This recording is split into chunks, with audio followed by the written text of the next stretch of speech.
कांग्रेस के घोषणा पत्र में पर्सनल लॉ को हम आगे बढ़ाएंगे, ये बात की है। मैं राहुल गांधी जी को पूछना चाहता हूं, पर्सनल लॉ को आप आगे बढ़ाएंगे तो क्या ये देश अब शरिया के आधार पर चलेगा? हमारा संविधान पंथ निरपेक्ष है। देश के कानून धर्म के आधार पर नहीं बन सकते। सभी पंथ मजहब के लोगों के लिए एक ही कानून होगा। हमने ट्रिपल तलाक समाप्त किया है, यूसीसी की शुरुआत की है, उसको हम आगे बढ़ाएंगे। किसी एक धर्म के कानून के आधार पर ये देश नहीं चल सकता। ये देश में पर्सनल लॉ नहीं चल सकते। देश भर में पूर्व, पश्चिम, उत्तर, दक्षिण में सब दिशाओं में प्रचार कर कर फिर से एक बार आज भोपाल आया हूं। देश भर में मोदी जी को तीसरी बार प्रधानमंत्री बनाने के लिए बहुत बड़ा उत्साह है और हर जगह पे वो प्रदर्शित हो रहा है। कांग्रेस के घोषणा पत्र आने के बाद भारतीय जनता पार्टी के प्रति लोगों का रुझान और बढ़ा है, क्योंकि कांग्रेस ने अपने घोषणा पत्र में अपीसमेंट की उनकी पुरानी आदत को फिर से एक बार रिपीट किया है। कांग्रेस के घोषणा पत्र में पर्सनल लॉ को हम आगे बढ़ाएंगे, ये बात की है।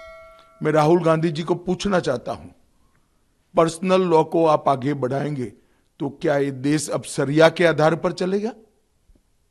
किस प्रकार का पंथ निरपेक्ष संविधान आप इस देश में चाहते हैं?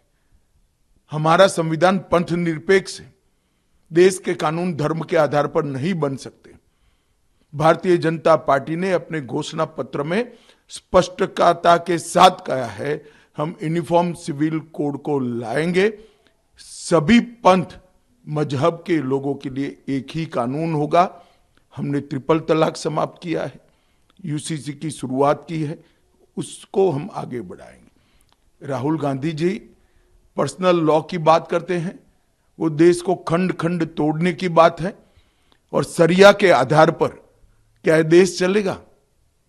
किसी एक धर्म के कानून के आधार पर यह देश नहीं चल सकता। ये देश में पर्सनल लॉ नहीं चल सकते। ये भारतीय जनता पार्टी का फर्म बिलीफ है। मोदी जी ने जो गरीब कल्याण के काम किए हैं, उसके कारण गरीबों में मतदान का बहुत उत्साह है। दलित, आदिवासी, पिछड़ा समाज और गांव के गरीब, सभी वर्ग के गरीब बहुत उत्साह के साथ मोदी जी के लिए वोटिंग कर रहे हैं। और मुझे पूरा भरोसा है कि हम तीसरी बार देश के प्रधानमंत्री के रूप में 1 तारीख के बाद नरेंद्र मोदी को देखेंगे। ये सब भारतीय जनता पार्टी के कार्यकर्ता और करोड़ों देशवासियों की भावना है।